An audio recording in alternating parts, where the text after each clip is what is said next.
여러분들 사실 저 책으로 연다라는 거, 세상이 지금 코로나 때문에 어찌됐건 세상이 되게 뭐 비행기도 멈춰 있고 세상 자체가 닫혀 있음에도 불구하고 책으로는 얼마든지 세상을 열고 갈 수 있다라는 그 전제 자체가 사실은 되게 획기적인 거예요, 그렇죠? 근데 실제로 코로나가 아니고 아니더라 하더라도 책으로는 얼마든지 열 수 있는 세상이 정말 많다는 걸 오늘 여러분들하고 얘기를 하고 싶어요.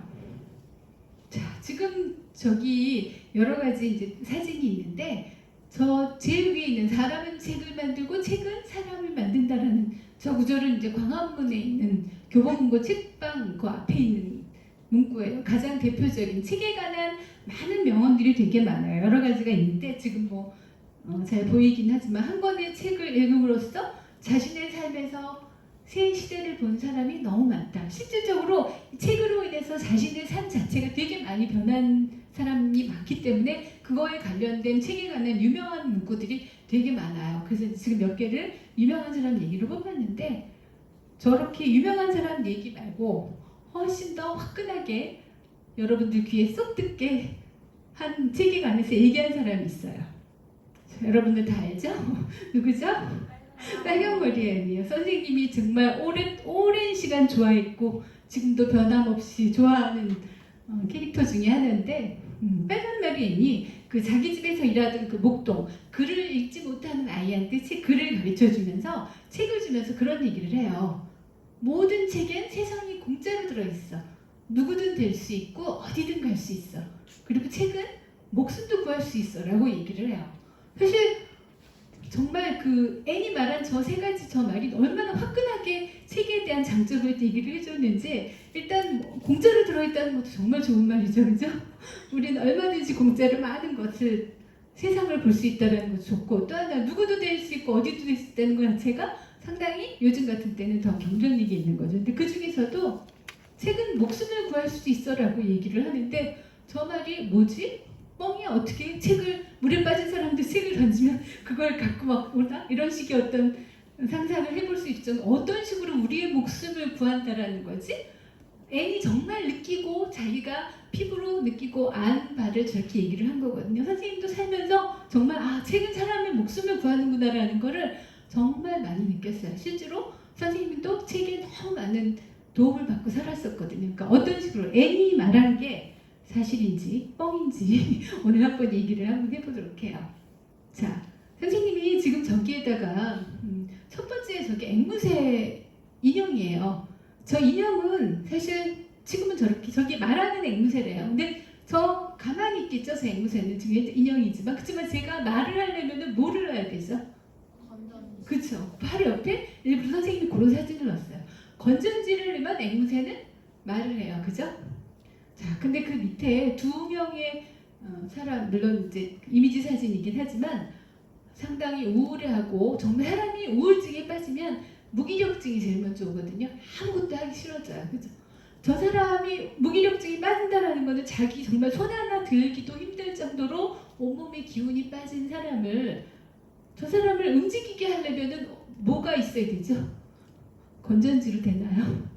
아니죠, 그렇죠? 자, 우리가 저 새가 말을 할 수 있는 인형이 말을 할 수 있으면 동력이 필요한 거죠. 그걸로 동력의 역할을 하는 게 건전지예요. 자, 그러면 사람은 저렇게 우울할 때 어떻게 하나라고 물론 그 사람의 우울한 상태가 어떤 거에 원인이 됐냐에 따라서 되게 해결 방법이 달라지기도 하겠죠. 그러나 기본적으로 뭐에 대한 얘기를 하면은 자, 지금 사람들이 저기에 써있는 게 지금 주춧돌이라는 게 있어요. 주춧돌이라는 건 뭐냐면 건물을 지을 때 가장 건물의 기초를 튼튼히 하기 위해서 기둥 밑에 괴는 돌을 주춧돌이라고 하죠. 이거를 아주 은유적으로 얘기를 하면 어떤 일에 가장 근본이 되는 걸 얘기할 때 우리가 주춧돌이라고 얘기를 해요. 그죠? 자, 그러면 건물을 지을 때 가장 핵심이 되는 건 돌이 된다면 우리 사람한테 있어서 가장 핵심이 되는 것 말 그대로 아까 그 앵무새 인형이 말을 할 수 있는 동력이 될 수 있는 건전지가 필요하듯이 사람한테는 가장 우리가 움직이게 할 수 있는 동력이 될 수 있는 가장 중요한 거는 저기 써있는 자존감과 자신감이에요.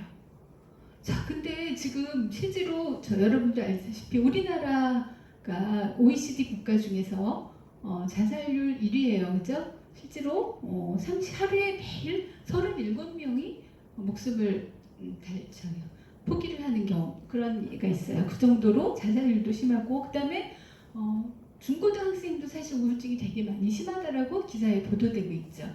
근데 우리가 사람들이 중학생들, 중고등학생들의 우울증이라든가 이런 거는 중2병 내지는 뭐 이런 식으로 치부를 하잖아요. 사춘기 증세야라고 얘기하지만 사실은 그게 아닌가요? 많은 학생들의 많은 부분이 저렇게 인성에 있어 자존감과 자신감이 떨어져 있기 때문에 우울해 있는 경우가 되게 많거든요.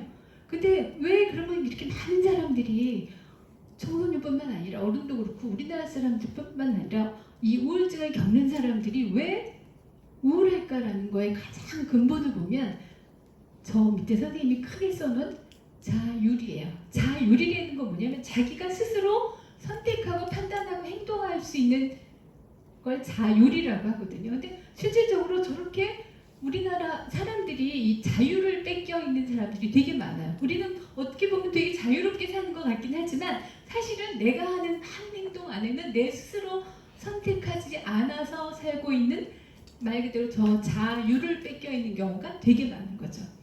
근데 이 자율이 사람한테 얼마나 중요한 거냐면 아주 이 자율의 중요성을 얘기할 수 있는 가장 재미있는 에피소드가 하나 있어요. 뭐냐면 어떤 사람이 자기네 집 옆에 공터가 있는데 꼬마들이 자꾸 거기 와서 노는 거예요. 그러니까 너무 시끄럽잖아요. 이 사람 집에서 좀 편하게 쉬고 싶은데 얘네들이 와서 자꾸 공차게 하고 놀고 막 초등학생들이 너무 와서 떠드니까 야 니네 좀 절로 가서 놀아 하고 몇 번을.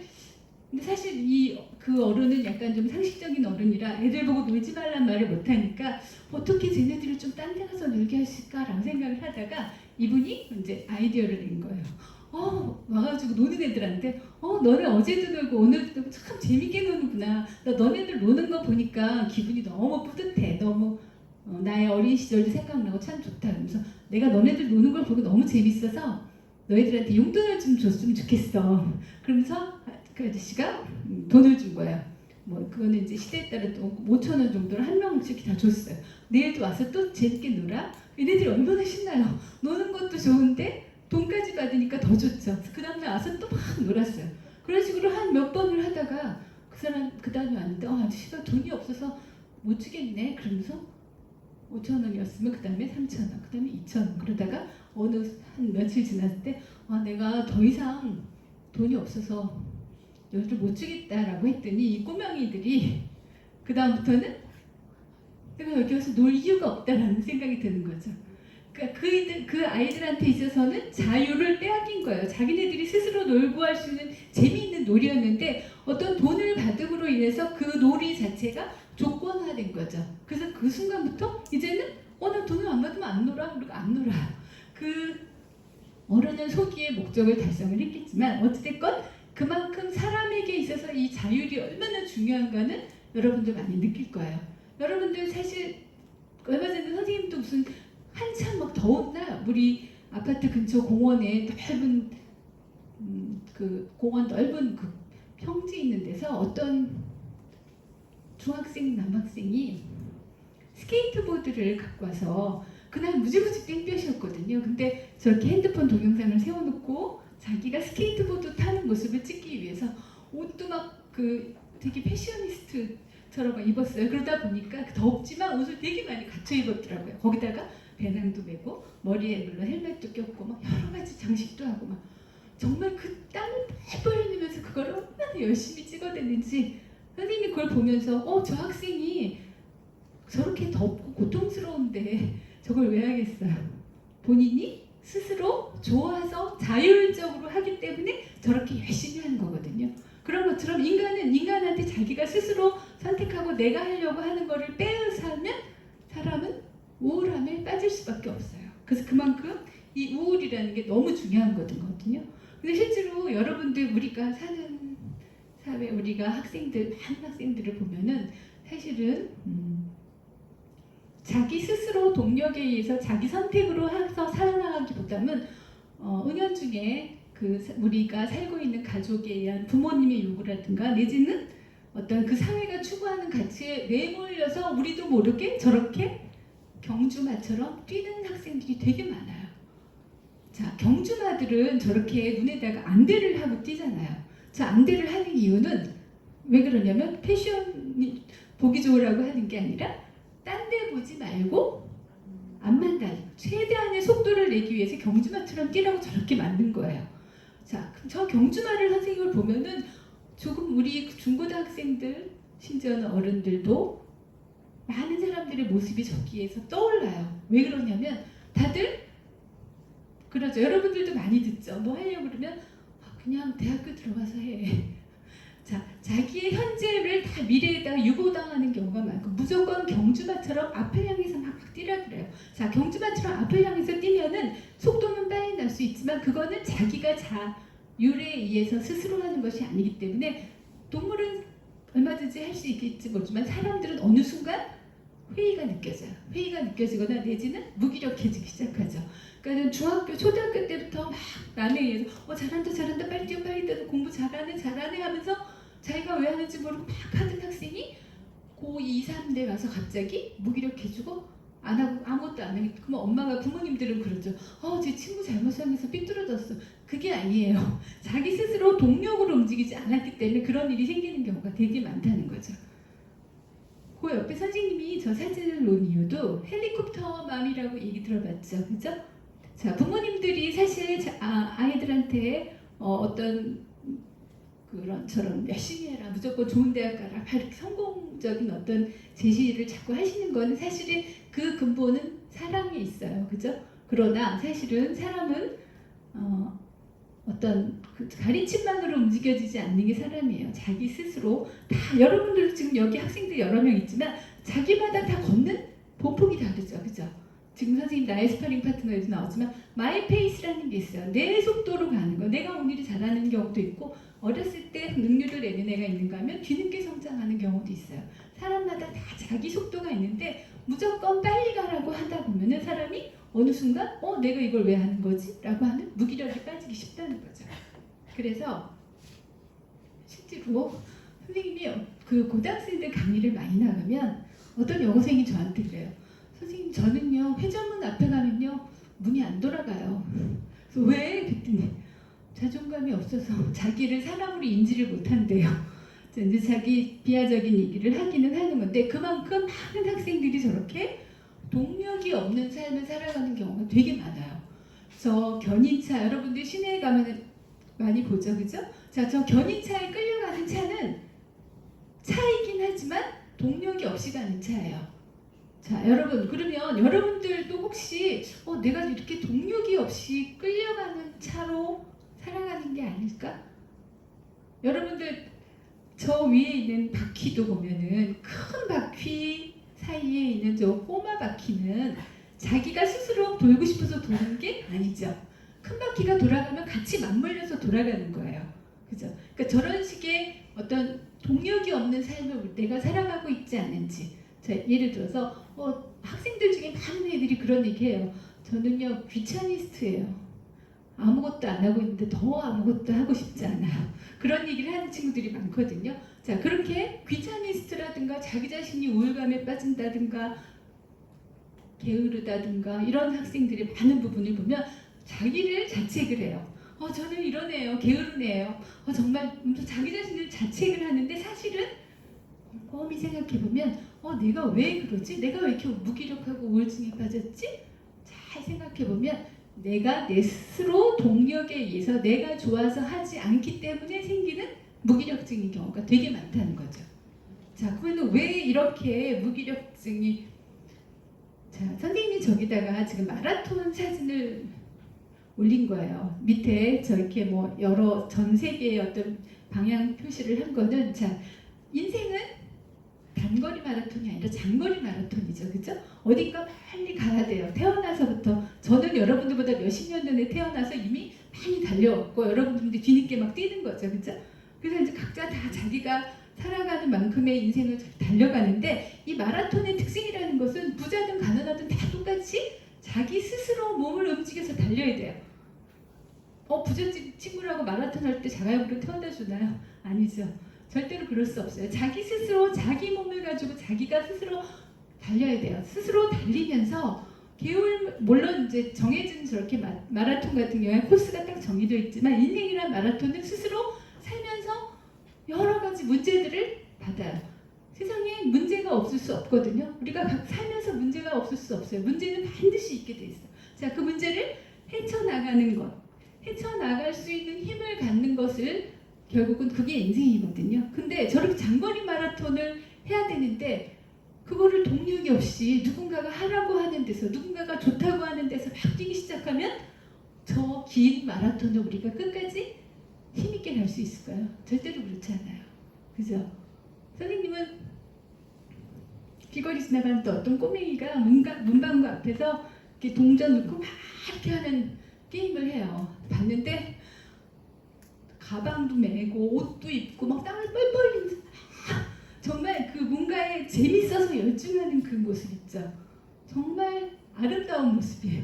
부모님들이 보면 아이고 하겠지만 사실은 그 아이는 자기가 스스로 좋아서 선택한 일을 즐겁게 하고 있는 것. 마찬가지로 우리 인생도 내가 스스로 선택해서 내 동력에 의해서 즐겁게 마라톤을 뛰듯이 끝까지 간다면 얼마든지 즐겁게 인생을 살 수가 있어요. 근데 현실이 그렇지 않은 거죠. 자, 예를 들어서 저기 뭐가 있냐면 저거는 이소부화예요.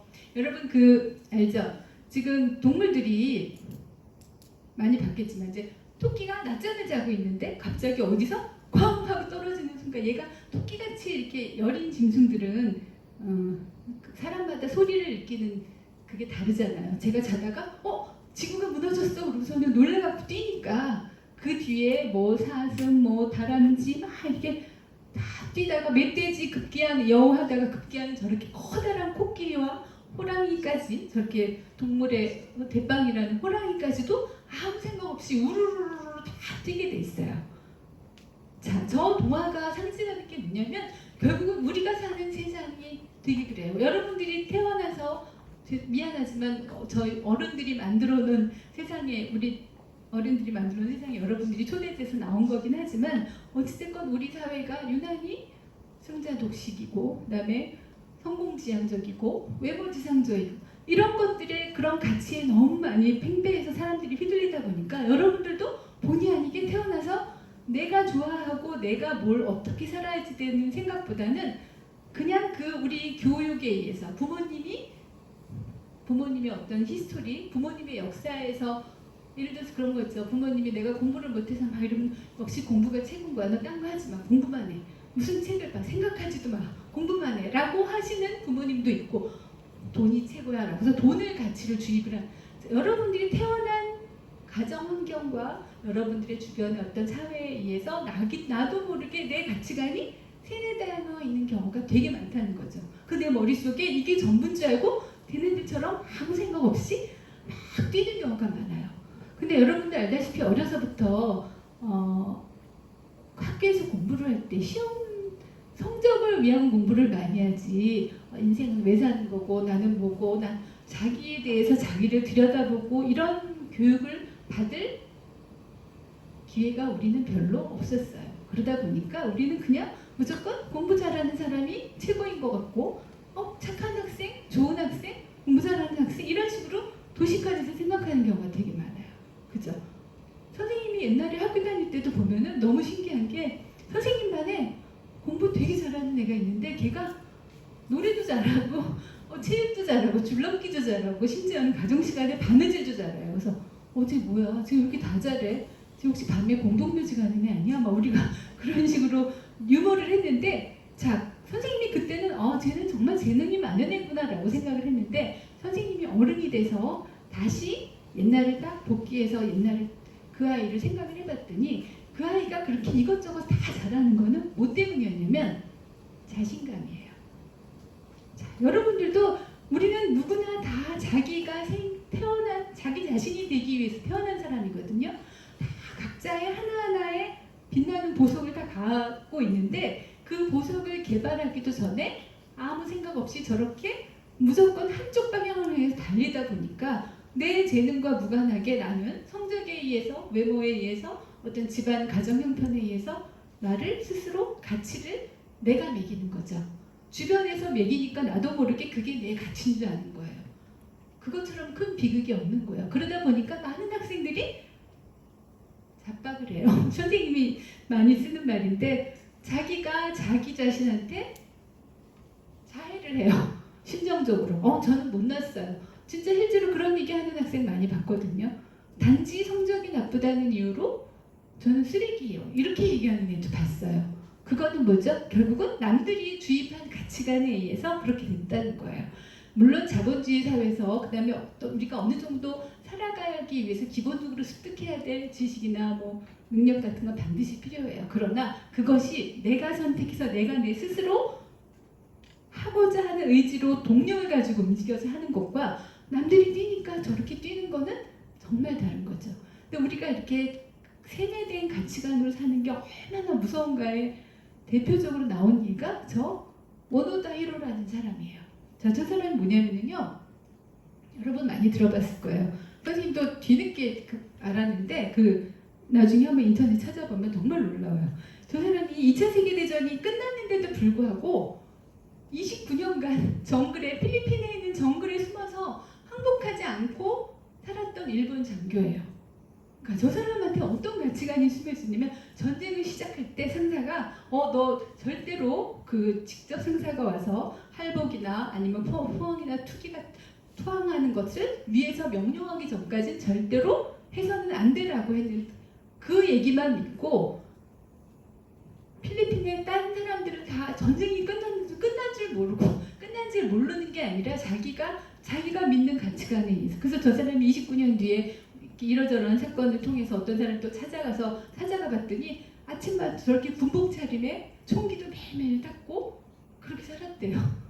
자, 얼마나 저 사람의 예를 보면은 이 세뇌된 가치가 사람을 얼마나 이상하게 만들 수 있는지를 얘기를 하는 거예요. 자, 여러분들도 저 사람처럼 극단화된 케이스는 아니지만 나도 모르게 내가 태어나서 나도 모르게 습득된 가치관에 의해서 내 페이스대로 가지 않고 내가 원하는 가치가 아닌 쪽으로 휩쓸려서 가게 되는 경우가 되게 많다는 거죠. 나는 혹시 그렇게 살고 있지 않나? 그런 생각을 해보는 게 필요하다는 거예요.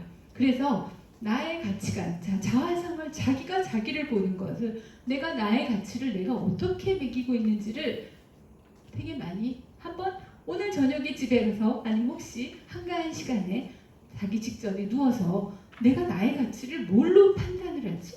라고 한번 생각을 해보세요. 대부분의 경우가 성적, 외모 이런 식으로. 자, 이 세상에 모든 사람은 다 타고난 가치, 각자의 다 가치가 있어요. 그죠? 그건 누군가에 의해서 재단되는 게 아니에요. 자, 가치를 매기는 거는 결과적으로 자기 자신밖에 없어요. 애니? 그런 얘기를 해요. 나의 가치를 정하는 사람은 나밖에 없어. 그죠? 내가 자신감을 갖고 자, 여러분들 공부를 못하고 옛날에 아니면 실수를 했다거나 뭐 치명적인 잘못을 했다든가 그럴 수 있어요. 사람인데. 자, 문제는 해결하라고 있는 게 문제예요. 해결이 되는 거죠. 그리고 넘어지면 다시 일어나면 돼요. 회복 탄력성이 되는 거죠. 자신감과 자존감이 있으면 얼마든지 회복 탄력성. 자, 여러분 탄성이 좋은 고무줄 확 잡아당기면 다시 원위치 확 가죠. 그런 것처럼 얼마든지 여러분들은 스스로를 재건할 수 있는 힘이 있는 사람들인데 자기도 모르게 자기 자신한테 나는 정말 모질러 어째 아니면 부모님이 집에서 같이 살다 보면 부모님도 사람인지라 부모님의 인생을 살다 보면 되게 고단한 나머지 자식한테 화풀이를 하신다든가 내지는 아니면은 걔에 대해서 부모님의 한 비합리적인 가치관에 의해서 그 학생을 자꾸 비난을 한다든가 그러면 그게 자기인 줄 아는 거 그게 잘못됐다는 거죠. 근데 우리가 사실 부모님이라든가 어떤 커뮤니티 안에 살면은 그 사람들의 의견을 100% 무시할 수 없어요. 그러나 중요한 건 나를 객관화시키는 방법이 있어요. 일정 시간이 지나 어렸을 때는 그냥 부모님이 말하는 게 이 세상이 전부인 줄 알고 살지만 학교에서 배우는 게 전부인 줄 알지만 여러분들처럼 사춘기가 되고 내지는 어떤 자아 정체성을 찾는 시기가 되면 여지껏 내가 알고 있었던 거 잠깐 보류. 자, 이 중에서 나한테 유리한 거 그러니까 나한테 유리한 게 아니라 나를 객관적으로 바라볼 수 있는 시간을 갖는 게 필요하다는 거예요. 자, 저렇게 거울을 보고 나를 한번 보는 시간을 갖는 게 되게 필요하거든요. 여러분들 기본적으로 성장이라는 건 이 세상에 나 혼자밖에 없다라고 생각할 때 성장이 시작이 돼요. 자, 나 혼자밖에 없다라는 건 외로운 일이 아니에요. 황홀한 일이에요. 왜? 내가 내 인생을 스스로 그렇다고 해서 나는 모두로부터 떨어져서 나 혼자 살아가겠다가 아니라 내가 나를 혼자고 내가 내 스스로를 책임지고 내가 그렇다고 하면 내가 나를 사랑하지 않으면 아까 말한 그 인생이란 마라톤을 어떻게 끝까지 가겠어요. 그죠? 그러니까 그런 거를 생각해보는 시간이 성장하는 첫 번째 단계거든요. 그러니까 그런 시간을 갖기 위해서는 자, 이거는 뭐냐면 선생님이 어떤 학생들이 인터뷰한 내용을 몇 개를 따봤는데, 자, 나는 굉장히 소심한 학생이어서 말하기가 힘들었다. 자, 나가면 벌벌 떨고 내가 뭘 잘하는지도 모르겠고 뭘 해야 될지도 모르고 미래의 꿈 같은 건 생각해보지 못했다. 자, 굉장히 소심한 학생이다라는 건 타고난 기질일 수도 있어요. 사람마다 기질이 다 다르죠. 소심한 것 자체는 나쁜 게 아니에요. 왜냐면은 씩씩한 사람이 있는가 하면 아닌 사람도 있고 소심한 사람이 이건 기질이죠. 기질. 그 기질은 존중받아야 돼요. 소심한 사람인 특유의 또 남들이 못 보는 많은 걸 볼 수가 있어요. 근데 그거 자체를 존중을 받아야 되는데 우리는 그걸 가지고 쟤 내가 이렇게 매사에 답답하고 어쩌고 이런 식으로 비난을 하면 안 되는 거죠. 그죠? 그 사람의 취향이나 기질을 존중받아야 되는 거예요. 근데 저런 식으로 생각하는 것 자체도 저 학생 자체가 자기가 자기를 자책을 하고 있는 거죠. 잘못된 가치관이 주입된 거예요. 자, 입시 로봇으로만 살았다. 그래서 행복하고 싶어서 어떻게 하면 되냐고 엄마한테 물었더니 야, 지금은 그런 거 생각할 때가 아니야 라고. 자, 아까 말한 너 경주마가 되면 살아. 대학 가면 애인도 생기고 대학 가면 다 이뻐지고 안 생기죠? 안 이뻐지죠? 그게 아니에요. 그죠? 모든 나이가 그 시기에 누릴 수 있는 것들이 있거든요. 근데 그거를 안 한다고 해서가 아니라 내가 만약에 나는 정말 뭘 나중에 할 거야 라고 내 스스로 자율적으로 결정을 했으면 그 시기에 안 한다고 해서 억울하지 않아요. 내가 목적을 저기다 뒀기 때문에 나는 지금을 이렇게 투자를 하는 거야 라고 생각하면 아침에 일어나는 게 즐거워요. 여러분 자율이 좋다라는 것 중에 하나가 뭐가 있냐면 소풍 가는 날 아니면 즐거운 일이 있는 날 아침에 깨우지 않아도 눈이 반짝 떨어져요. 그죠? 자, 인생을 그렇게 매일매일 아침에 내 스스로 즐거운 마음으로 사는 것, 그것이 자율이거든요. 자, 지금 쟤도 성적이 잘 나오지 단지 성적이 잘 나오지, 물론 노력을 했는데 안 되면 거기에 분명히 문제가 있을 수도 있는 거죠. 어느 정도. 그러나 그것이 그 사람의 전부를 정하는 건 절대로 아니거든요. 근데 저런 얘기를 하는 것. 그 다음에 남들한테 인정받을 수 있는 게 공부밖에 없다고 생각해서 1, 2등을 놓치지 않은 학생임에도 불구하고 또 불안해돼요. 그죠? 자, 저거는 사실은 자기가 자기 스스로 자율적이지 않다라는 거에서 생기는 어떤 그거를 반증하는 예들이거든요. 선생님이 왜 저런 예를 했냐면 실제로 여러분들 많은 학생들이 자기 세계가 없는 경우가 되게 많아요. 그래서 선생님이 이제 아까 애니 말한 게 뻥이 아니다라는 거를 반증 얘기를 해주려고 하는 게 뭐냐면 아기레지 삼형제 여러분 다 보셨죠? 그죠? 자, 지금 그래서 뭐 막내는 벽돌을 짓고 둘째는 나무를 짓고 뭐 그래서 여우가 와가지고 막 지푸라기 집도 다 때려부시고 나무를 때려부시고 막내네 집에 가서 다 쉽죠. 쉬죠. 그죠? 왜? 여우가 쟤를 때려부시지 못하잖아요. 벽돌을. 자, 뭐냐면은 독서라는 거는 여러분들이 아까 말한 내 세계, 각자 여러분 여기 있는 한 명 한 명 다 있어야 할 각자의 자기 세계를 탄탄하게 아무도 경계에 함부로 침범하지 못하고 누가 내 가치를 자꾸 판단을 해? 누가 나한테 이래라 저래라 해? 중요한 건 내가 스스로 선택하고 행동하고 판단하고 그런 일이죠. 자, 그러기 위해서는 내가 내 안에 세계가 있어야 돼요. 나만의 경계를 설정을 할 줄 알아야 돼요. 자, 그 경계를 설정할 때 아무 생각 없이 무조건 장난하지 마 이거는 아니죠. 그죠? 자, 그러기 위해서는 내가 나를 잘 대변할 수 있는 나의 세계가 굳건해져야 돼요. 자, 나의 세계를 만들기 위해서는 제일 먼저 뭐가 필요하냐면 탄탄한 지푸라기 저렇게 허술한 것이 아니라 탄탄한 벽돌이 필요해요. 자, 이 벽돌이 필요하는데 이 벽돌은 슈퍼가서 할 수가 없어요. 그죠? 자, 내가 나를 그러기 위해서는 제일 먼저 알아야 되는 게 일단 나 자신을 아는 게 제일 중요해요. 내가 어떤 아이인지를 판단을 하는 거. 내가 나를 읽을 줄 아는 거, 내 마음을 읽을 줄 알고 나의 기질과 내가 뭐를 좋아하는지 나의 취향과 이런 것들을 자꾸 알 수 있는 나를 아는 방법이 일단 우선이에요. 자, 근데 그거를 어떻게 하냐면은 독서를 통해서 정말 많은 부분들을 우리가 알 수 있다는 거죠. 객관화 작업이라는 게 바로 그거예요. 지금 선생님이 자, 문학은 저거는 선생님이 옛날에 어디 예스24에서 인터뷰 기사에 냈던 선생님의 말이에요. 선생님이 이제 선생님 스토리를 얘기하면 선생님도 사실은 이제 막내로 자라서 약간 좀 그 중고등학교 때 좀 멍한 캐릭터였어요. 막 까불고 놀긴 했지만 세상이 인생이 어떻게 돌아가는지도 몰랐고 또 막내다 보니까 그냥 돈은 어른이 되면 어디서 나오는 건 줄 알았고 아무 현실에 대한 감각 없이 살았던 캐릭터거든요. 그러다 보니까 대학교에 들어와서 처음으로 연애를 하다가 탁 실연을 당했는데 갑자기 세상이 멍하고 나가 떨어지는 기분이 들면서 한순간에 세상이 무너진 것 같은 느낌이 들었어요. 그래서 어느 정도로 마음이 아팠냐면 사과 반쪽이 탁 갈라지듯이 심장이 쫙 갈라지는 것 같은 고통을 막 느꼈어요. 그래서 너무너무 괴로워서 이렇게 괴로울 때는 어떻게 해야 되지? 라고 하다가 선생님이 그때 우연찮게 대학교 도서관에 숨어 들어갔어요. 선생님이 실제로 아침에 대학생은 이제 수업이 이렇게 있을 때 빼고는 다 자기 자유 시간이잖아요. 수업만 듣고 도서관 저거는 선생님 다니는 분당 도서관 사서인데 그 대학교 사서는 서고는 이렇게 카페트도 깔려 있고 크잖아요. 서고에 들어가서 앉아서 선생님이 책을 읽기 시작을 했어요. 처음엔 아무 생각 없이 그냥 소설책을 읽었는데 정말 마음이 너무너무 아팠는데 소설책을 읽는 그 2시간 동안 집중해서 그걸 읽는 동안 선생님은 그 고통으로부터 완전히 자유로워졌어요. 고통을 잃어버렸어요. 왜냐? 선생님이 그 소설 속 스토리 안에 주인공의 빙의가 돼서 들어가서 그 캐릭터가 나인 것처럼 2시간을 몰입해서 지냈더니 시간도 잘 가고 스토리도 너무 재밌고 그 다음에 그 주인공 캐릭터애가 인생을 대처하는 방법들 있죠.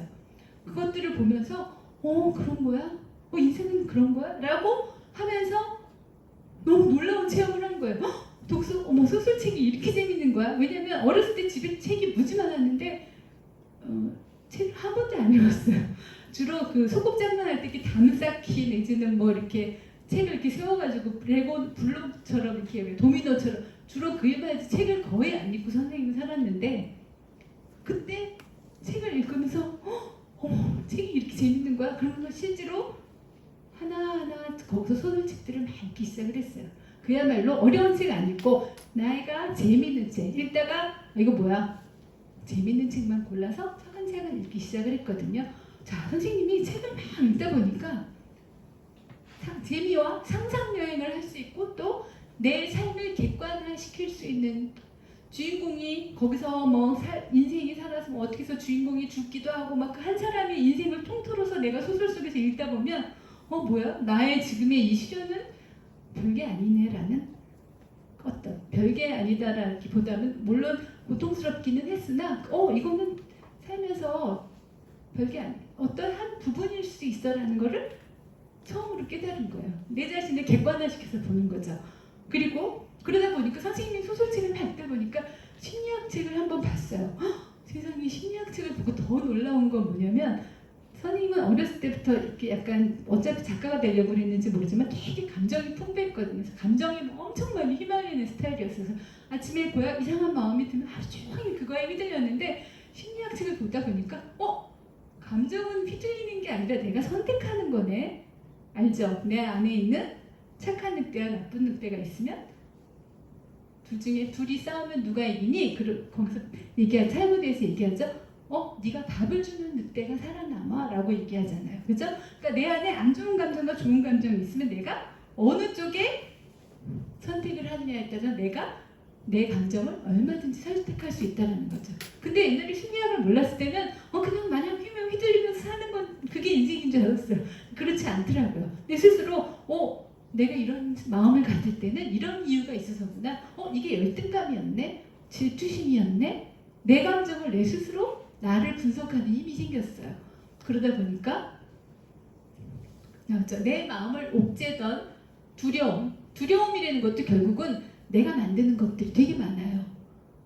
두려움에 한번 묶이면 사람은 아무것도 못해요. 그리고 알죠? 왜 사람이 어떤 공포스러움과 두려움에 들면 지능지수가 떨어지게 돼 있어요. 그래서 어른들이 막 싸울 때 보면은 막 말도 안 되는 말 막 아무 말 되지 않지 막 하면서 싸우는 게 지능이 떨어져 있어서 그래요. 분노가 그 사람을 그렇게 만드는 거거든요. 그러면 그거를 내가 내 스스로 판단을 하면 물론 분노에 휩쓸릴 때는 그게 쉽게 판단이 안 되겠죠. 그러나 자꾸 훈련을 하면 그게 된다는 거죠.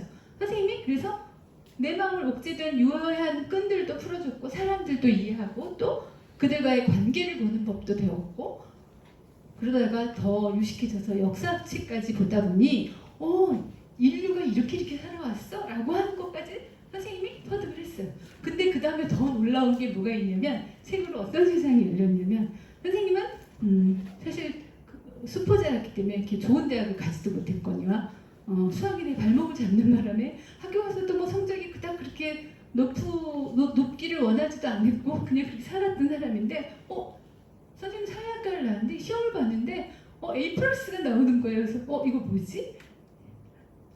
너무 놀라운 게 뭐냐면 책을 선생님이 독서를 막 하다 보니까 책을 읽으면서 나도 모르게 은연중에 읽었던 많은 어휘들 있죠.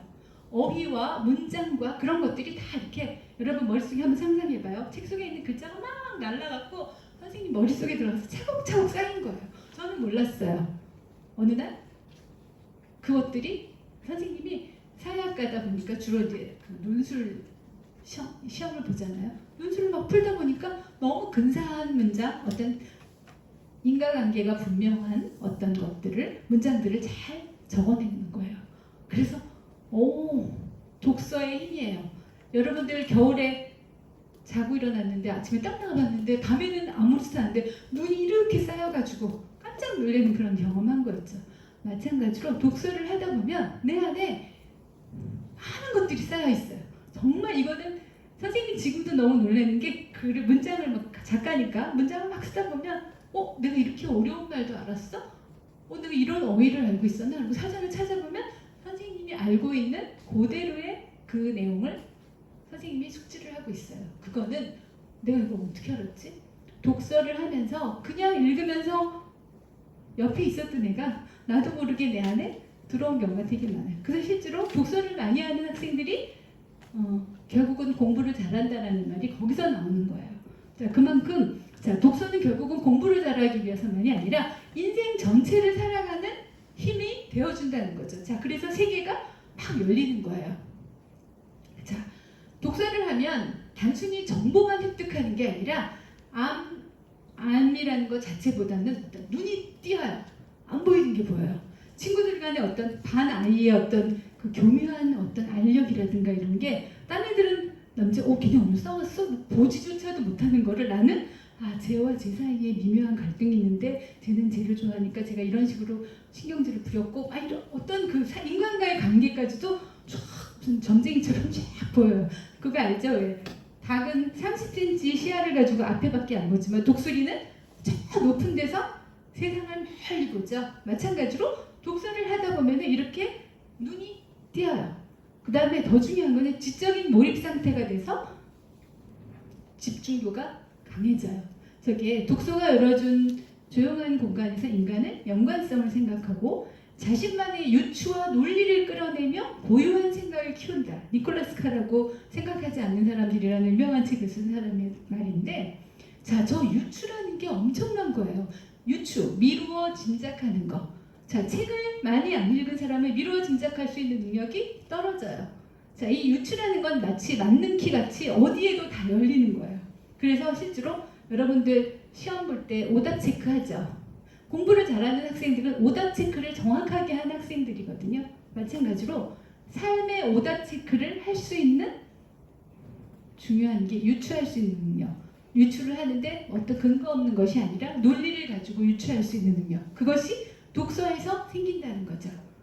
그 다음에 또 놀라운 거는 문장을 듣거나 읽으면 머릿속으로 막 상상을 하잖아요. 여러분들 텔레비전을 보잖아요. 뇌를 촬영을 하면 뇌가 안 움직여요. 상당히 수동적인 뇌가 돼요. 그냥 텔레비전 속에서 걔네들이 무한도전이 아니라 그거 뭐지 요새 러닝맨 그들이 하는 거를 막 보고만 있어. 눈으로는 재밌는데 실제로 머리는 사고하지 않아요. 책을 읽으면 끊임없이 실제로 책을 읽다 보면 이 뇌가 움직이는 게 보이거든요. 자, 이렇게 상상력도 하고 그다음에 문해력이 생겨서 아까 말한 어휘력, 문장력, 사고력도 생기지만 그것들을 아우를 수 있는 통찰력도 생겨요. 아까 말한 큰 그림 있는 그런 방법. 시간이 많이 가서 아까 얘기했던 거니까 일단 넘길게요. 그래서 이렇게 되기도 하고 또 하나는 인간의 어떤 감각 자체를 되게 향상을 시켜서 우리 이 머릿속에 있는 뇌가 상당히 게으른 애라 이 직접 경험, 간접 경험 구분하지 않고 책을 읽으면 예를 들어 책에서 어떤 음식에 관련된 부분을 읽으면 이 미각 자체도 마치 내가 실제로 느끼는 것처럼 생각한대요. 그 다음에 뭐 막 운동을 하는 어떤 스토리를 얘기를 들으면 또 마치 자기가 운동을 한 것처럼 느껴지는 어떤 이런 식으로 오감이 발달된다는 거죠. 그만큼 독서가 주는 장점들이 많은 거죠. 그 외에 인간의 어떤 사회성 증진이라든가 공감 능력. 자, 이 공감 능력이라는 게 엄청나게 중요해서 여러분이 앞으로 살아갈 때 뭐 직장도 갖고 뭐도 하지만 여러분도 혼자서 살지 않잖아요. 그죠? 인간관계를 끊임없이 해야 되는데 이 공감 능력이 떨어지면 인간관계에서 마찰이 생길 수밖에 없어요. 그죠? 그렇기 때문에 그런 걸 알기 위해서라도 이 독서라는 것이 정말 중요하다라는 얘기인 거죠. 그래서 그만큼 이 독서가 우리의 세상을 열어주는 것. 정말 아까 말한 사람의 목숨을 살린다라는 건 뻥이 아니에요. 그죠? 그래서 그만큼 이거는 이제 선생님이 정말 학생들한테 꼭 얘기해주고 싶은 건데 우리 머릿속의 뇌의 가장 대표적인 특징을 뇌의 가소성이라고 해요. 가소성은 뭐냐면 플라스틱처럼 그 찰흙처럼 이렇게 만지면 만지는 대로 모양이 만들어지거든요. 자, 근데 우리가 이 뇌는 죽을 때까지 계속 병하는데 이 외부의 자극이나 간접 경험, 경험학습 그거에 따라서 기능적으로 변화하고 재조직이 되는데 자, 저기 보면은 스마트폰 중독된 학생과 일반 학생이 저렇게 차이가 나요. 자, 그래서 우리의 뇌가 책을 읽는 뇌를 변할 것이냐 아니면 스마트폰을 하는 물론 여러분들이 사는 세상은 모바일로 많은 부분이 해당이 되기 때문에 핸드폰을 보지 말라든가 핸드폰을 하면 안 된다든가 그거는 너무 어불성설이에요. 그죠? 하긴 해야 돼요. 그러나 내 뇌 자체가 이 뇌라는 게 마치 우리가 얼굴을 막 성형을 해서 고치듯이 고치는 그런 건 아니지만 어찌됐건 간에 나의 뇌라는 것이 만약에 점점 퇴화가 된다고 생각을 하면 그거는 되게 끔찍한 거잖아요. 그죠? 모바일이 세대가 바뀌었기 때문에 우리가 삶에 유용하게 이용을 하고 사용을 하는 거는 좋지만 우리의 뇌까지도 그렇게 스포일되게 망가지게 만들어서는 안 되겠죠. 그러지 않기 위해서는 독서를 통해서 우리의 뇌를 생각하는 뇌로 만들어야 된다는 거예요. 실제로 여러분들 그 검사를 해봤더니 스마트폰을 많이 본 기사를 보는 학생들 이렇게 보면 눈이 F자 형태로 내지는 Z자 형태로 시야가 가는 게 과학자들이 분석을 했어요. 자, 제목만 보고 건너뛰고 Z로 가든가 F자로 소제목만 보고 결과적으로 내용을 건성으로 본다는 거죠. 그죠? 그래서 실질적으로 저렇게 팝콘 브레인처럼 된대요. 자극적인 거에만 반응하고 되게 무감각해지고 무기력해지는 경우가 되게 많아요. 그런데 비해서 우리가 그래서 저렇게 무슨 스낵컬처 같은 아주 간단하게 즐기는 그 사람이 말 그대로 경량이 되는 거예요. 그죠? 자, 그렇게 해서 가벼워지고 그렇게 해서는 인간관계를 하면서 많은 심오한 부분들을 제대로 해결할 수 있는 부분이 되게 없다는 거야. 분노도 잦아지고 그러다 보면 갈등도 많아지고 그죠? 그래서 책을 읽는 뇌를 여러분들이 만들기 위해서는 독서를 해주는 게 좋다라는 거죠.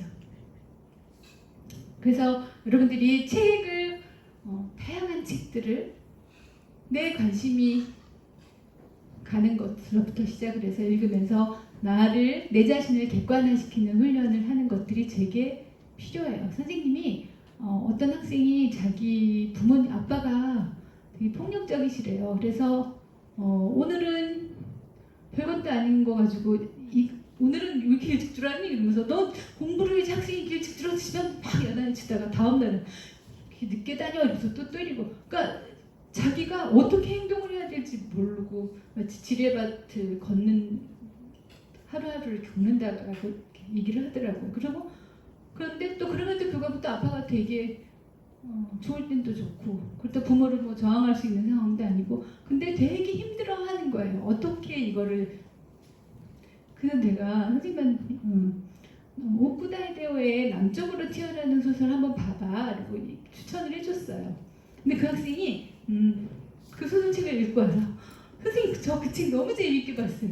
그래 뭐가 재밌어? 그랬더니 스토리는 재밌지만 사실 그렇게 막 이렇게 끝까지 재밌는 그런 책은 아니에요. 뒷부분에 가서 좀 그런데 너무 위로가 됐대요. 어느 부분이? 그랬더니 그 주인공 아이의 그 남쪽으로 튀어 주인공이니까 지로라는데 지로의 아빠가 무지무지 이상한 사람이거든요. 사회부적응자인데 저는요 그걸 보면서요 우리 아빠만 이상한 사람이 아니라는 걸 알았어요.